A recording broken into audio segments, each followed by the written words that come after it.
Mateus capítulo 5, a partir do verso 17. É um trecho do conhecido Sermão da Montanha, um dos textos mais brilhantes proferidos por Jesus Cristo. Um discurso encorajador, desafiador para uma postura de vida diferente. Mateus capítulo 5, a partir do verso 17.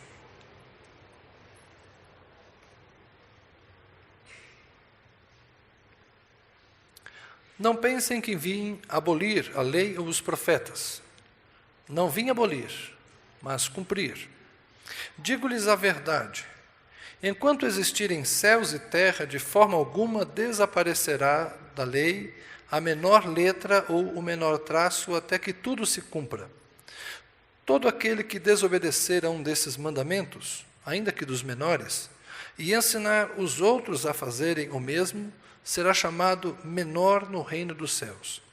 Mas todo aquele que praticar e ensinar estes mandamentos será chamado grande no reino dos céus. Pois eu lhes digo que se a justiça de vocês não for muito superior à dos fariseus e dos mestres da lei, de modo nenhum entrarão no reino dos céus. Amém. Obrigado, Senhor, por tua palavra lida. Pedimos tua graça para repartirmos conforme a tua vontade para nós. Amém. O que me inspirou a falar nesse texto essa noite foi a nova divulgação de um projeto aí do governo de mudar uma regra que existe em relação aos gastos do governo, chamado de regra de ouro. Não sei quantos de vocês acompanham o noticiário, mas o governo federal tem um compromisso constitucional de não gastar mais do que arrecada.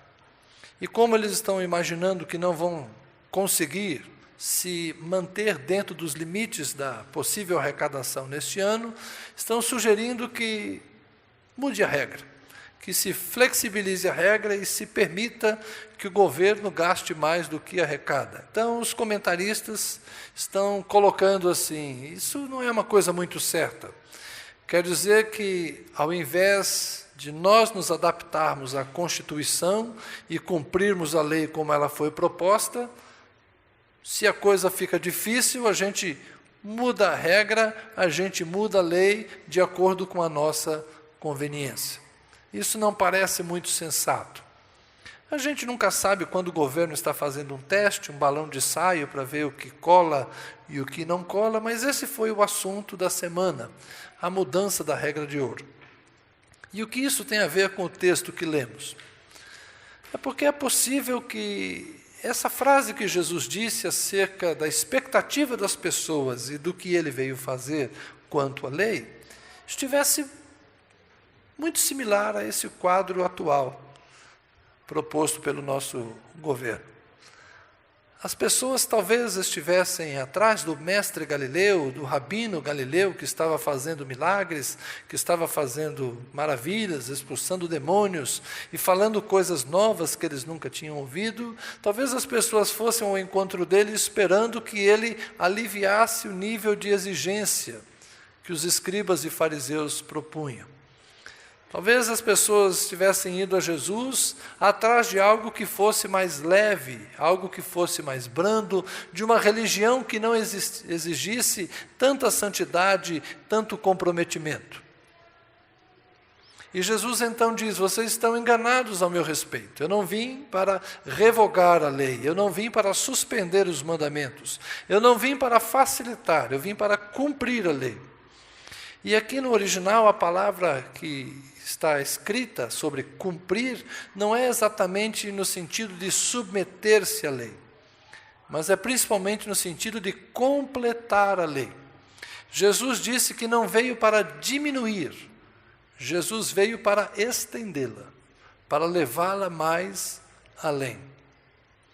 E com o texto que segue, a gente vai perceber que Jesus veio para projetá-la para o interior, para introjetá-la no coração dos homens. Jesus veio não para tornar necessariamente a lei mais difícil, mas ele veio para tornar a vivência em Deus muito mais pessoal. Nós estamos vivendo dias em que as pessoas fazem suas próprias regras. Tudo se tornou relativo, é a cultura da pós-modernidade. O que é certo para mim, é certo só para mim. Você tem o direito de pensar diferente do que eu penso, então cada um estabelece a sua verdade, cada um estabelece os seus limites, cada um decide conforme a sua conveniência. Essa maneira de pensar não encontra amparo nas Escrituras. Jesus não disse que o homem é a medida de todas as coisas. Jesus não disse que a nossa consciência é o que determina o que é certo e o que é errado. Jesus disse que a verdade de Deus permanece a verdade de Deus. Nós é que temos que nos adequar à verdade de Deus. As definições de pecado não são feitas por nós. Eu acho que isso é pecado. Eu já acho que isso não é pecado. Nós temos que nos orientar pela palavra de Deus, por aquilo que está revelado, por aquilo que está dito. Os limites, quem pôs, foi Deus. Nós temos que nos enquadrar, nos encaixar nos limites que Ele propõe. Em respeito à lei de Moisés, Jesus começa a dar alguns exemplos logo depois. A primeira expressão que ele usa é: vocês ouviram que foi dito aos seus antepassados, não matarás, e quem matar estará sujeito a julgamento. Eu lhes digo que qualquer que se irar contra seu irmão estará sujeito a julgamento. Então Jesus está dizendo que a lei tem um mandamento, está inclusive entre os 10, não matarás. Jesus vai além, ele veio cumprir a lei, ele veio completar a lei, ele quer levar a lei mais fundo, ele quer levar a lei para o coração do homem. Então ele diz, não é uma questão apenas de matar. Eu digo que você não pode se irar contra seu irmão. Você não pode desejar matar. A intenção já é suficiente para ser julgado por Deus.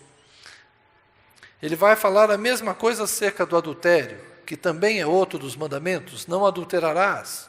Jesus disse, você olhar para a mulher do teu irmão com coração, com olhar impuro, com intenção impura, você já cometeu adultério. Então Jesus está completando a lei, Jesus está indo à lei. Não é uma questão de consumar, mas é uma questão de desejar, é uma questão de cobiçar. Jesus vai tornando, portanto, as exigências da lei muito superiores, porque Jesus quer que o coração do homem seja verdadeiro. E nós devemos levar isso a sério.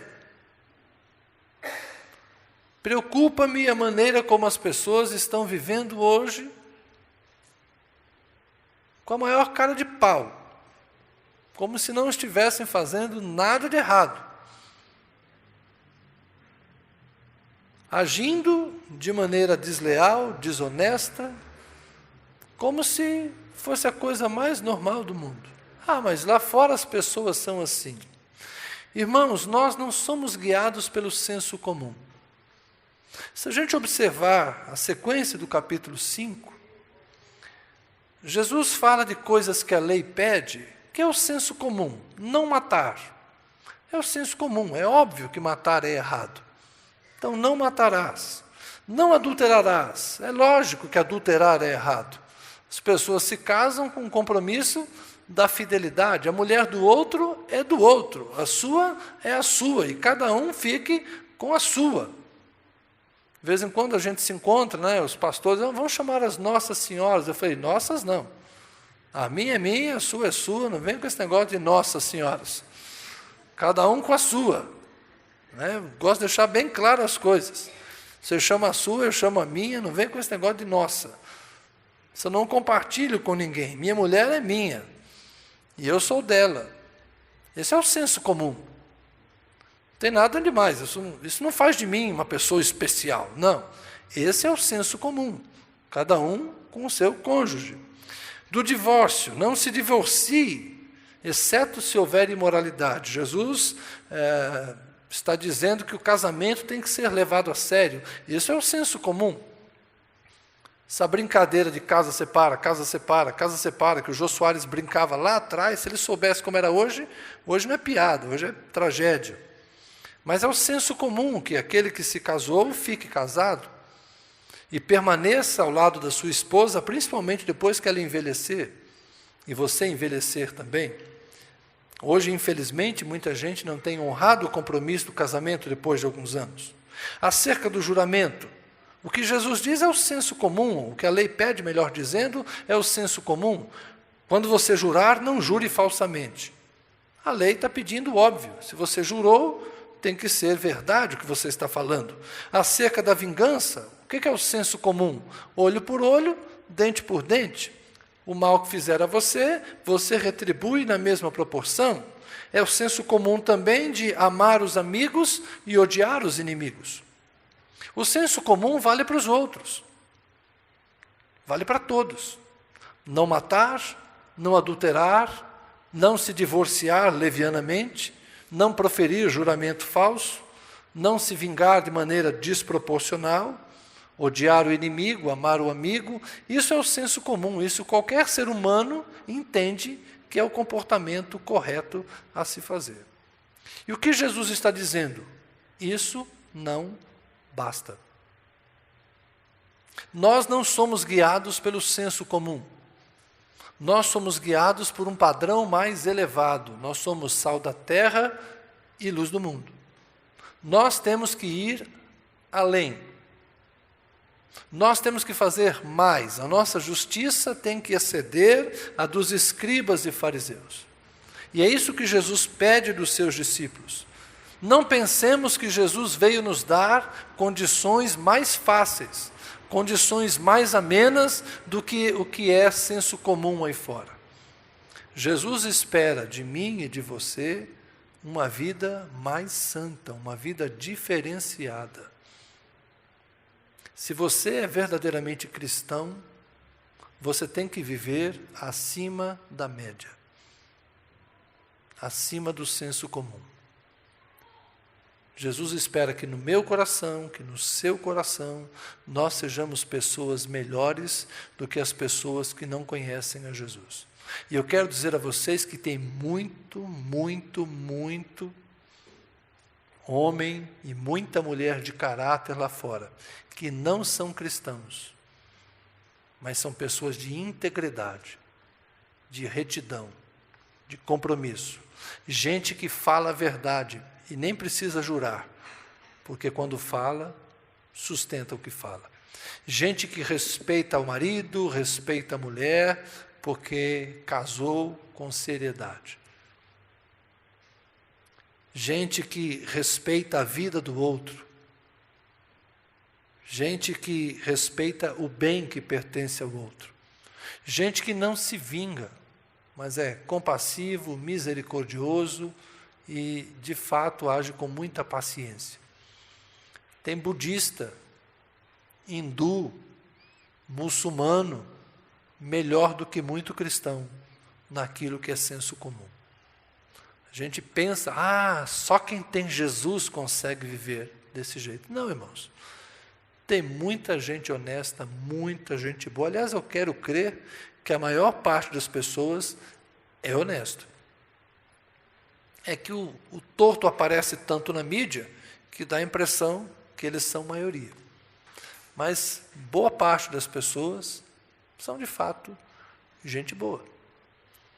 E se nós queremos ser sal da terra e luz do mundo, nós temos que viver acima desse senso comum. O que é permitido para os outros, a nós é vedado. E seriam muitas as coisas que eu poderia dizer a vocês que nós temos que ser melhores. Mas vamos nos manter apenas nos exemplos que Jesus deu. As pessoas se iram, e às vezes com razão, levam uma fechada no trânsito e ficam mal-humoradas. Nós podemos sofrer a mesma coisa, mas temos que reagir de uma maneira diferente. Se sofremos uma agressão, não retribuímos e não nos vingamos na mesma proporção. Como escreveu Pedro, pagamos o mal com o bem. Temos que aprender a fazer isso. Não é fazer o bem apenas a quem nos faz bem, Retribuir o bem é fácil, mas pagar o mal com o bem, isso é cristão. Se você é um cristão, aprenda a falar bem de quem fala mal de você, a louvar a Deus por aqueles que te perseguem, a orar e pedir misericórdia por aquelas pessoas que te importunam. Você precisa aprender a fazer isso. Deus vai te dar graça. Você precisa decidir. Nós vivemos acima do senso comum. Os nossos casamentos têm que ser casamentos diferentes. Tem que ser. Nós temos que ter, entre o povo de Deus, na igreja do Senhor, exemplos vitoriosos de casamentos bem-sucedidos. Casamentos que se sustentam em tempos difíceis e em tempos bons, na saúde e na doença, na riqueza e na pobreza, na alegria e na tristeza. Nós precisamos de gente que leve a sério essa questão do casamento. Infelizmente não tem sido a realidade, não só nossa como comunidade, mas das comunidades que nos cercam. Mas nós precisamos ter lares edificados, consolidados, casamentos de fato que se sustentam em amor e em fidelidade. Hoje, 1/3 das pessoas casadas está traindo virtualmente. Não é pouca gente não, é muita gente. A maldição das redes sociais, do zap, da pornografia, isso está estragando a vida de muita gente. Enquanto um dorme, o outro está no celular. Enquanto um trabalha, o outro está no computador. Alguma coisa está errada. Nós não podemos ser pessoas desse tipo. Fica se fazendo muito barulho por causa das crianças, essas discussões aí acerca das crianças, enquanto os pais estão fazendo torpezas. Muita coisa errada entre as 4 paredes do quarto. Muita promiscuidade. Jovens vivendo vidas sexualmente ativas sem nenhum comprometimento conjugal. Nem pensando em casar estão, mas já estão desfrutando as bênçãos próprias dos que são casados. Nós temos que nos cuidar, irmãos. Nós temos que vigiar. Não estou fazendo aqui críticas pontuais, porque eu convivo no meio de vocês e sei as histórias. Mas nós temos que nos santificar e nos consagrar. Jesus não veio para aliviar, Jesus não veio para facilitar, para dizer que não é pecado aquilo que é pecado. Nós temos que nos adequar à palavra de Deus. Do contrário, a gente não tem a bênção de Deus. Eu confesso que não me surpreendo quando um casal que namora há muito tempo acontece uma gravidez. Isso para mim é o menor dos males, embora seja um mal, mas é o menor dos males. Preocupa-me a promiscuidade. Hoje é um, amanhã é outro. O casal que está aí 3, 4, 5 anos querendo namorar, fazer faculdade, se formar, comprar apartamento para depois casar, isso não tem jeito. Não é? Uma hora, tanto fósforo e gasolina perto, uma hora explode esse negócio. Não vai ter jeito. Mas isso para mim, quando é o menos mal. Essa nossa idealização agora do casamento, que já tem que começar com tudo feito, né? Com tudo pronto, isso torna o casamento muito complicado. E segurar a paixão, segurar os hormônios é muito difícil. Mas o problema é hoje estou aqui, amanhã estou ali, depois de amanhã estou acolá. Promiscuidade é pecado. E não adianta você orar a Deus pedindo uma esposa enquanto você estiver pulando de galho em galho, ciscando em tudo que é terreiro. Você nunca vai achar uma esposa, você nunca vai achar um marido, enquanto você não se der o respeito. Quem quer um casamento abençoado por Deus se comporta como um cristão. Aí vale a regra do Apocalipse: quem é sujo, suje-se mais ainda. Escolha. Escolha. Ou leva a palavra de Deus a sério, ou siga outro caminho. A questão do juramento, a questão da palavra. Nós vivemos dias em que a palavra humana de um homem tem que se sustentar. A gente tem que ser verdadeiro, a gente tem que ser autêntico, a gente tem que ser sincero. Nós vivemos um mundo do politicamente correto. Então, para ser politicamente correto, às vezes usa-se muito da falsidade. Então não, irmãos, vamos ser verdadeiros.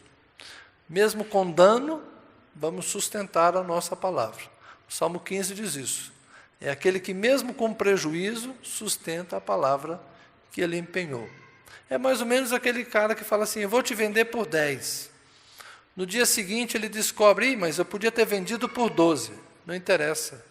Eu disse que eu ia vender por 10, está aqui, entrego por 10. Mas você vai perder dinheiro, mas mantenho a minha palavra. Você é trouxa. Não. Eu sou verdadeiro. Eu sou cristão. Nós estamos precisando de homens e mulheres assim. Gente que inspire os outros a serem honestos. Gente que seja tão verdadeiro que deixe os mentirosos sem graça, constrangidos. Nós temos que ser diferentes. Quanto à vingança, não se nomeie entre nós.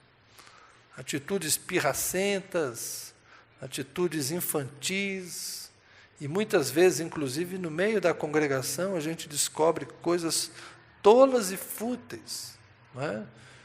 Um não fala com o outro, outro desvia do caminho, não cumprimenta e não vai, por coisas mínimas.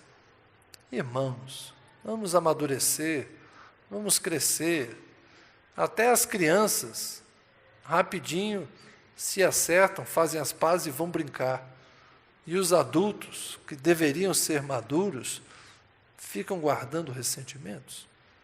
Não vos vingueis, não retorne o mal a ninguém, mas faça o bem a todos. Não esperemos que Jesus torne a nossa vida mais fácil. Eu sou cristão, eu estou em Deus, Jesus me perdoou. Exatamente porque você está em Deus, porque Jesus te perdoou, é que você precisa ter uma vida diferente. Leve a palavra de Deus a sério. Leve a presença de Deus a sério. Se você é morada do Espírito Santo, não entristeça o Espírito Santo que habita em você. Não apague, não extinga a chama do Espírito Santo que está em você. Não brinque com Deus. Não brinque com Deus.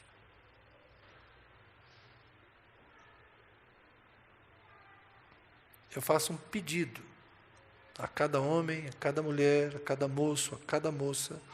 Coloque a sua vida diante de Deus e peça ao Senhor que te ajude a viver uma vida santa, justa e piedosa. Isso é o normal para nós. Acima da média lá de fora, mas para nós é uma normalidade. Sermos templo do Espírito Santo, andarmos em santidade, andarmos em respeito e caminharmos na presença do nosso Deus. Amém? Isso é tudo que eu tinha a dizer hoje. Eu creio que eu não preciso dizer mais. Jesus nos convida à vida santa. Peço a você que coloque isso como uma meta a ser perseguida. Amém? Nós estamos aqui para ajudar, para fortalecer, para socorrer, para orientar, para consolar, para aconselhar. Nós estamos aqui para nos apoiarmos na vida em santidade, não para nos apoiarmos na vida no pecado. Não vou assumir a posição do diabo, que é acusador. Não estamos aqui para julgar uns aos outros. Não estamos aqui para condenar uns aos outros. mas também não estamos aqui para brincarmos de ser cristãos. Estamos aqui para levar a vida a sério. Amém? Vamos orar.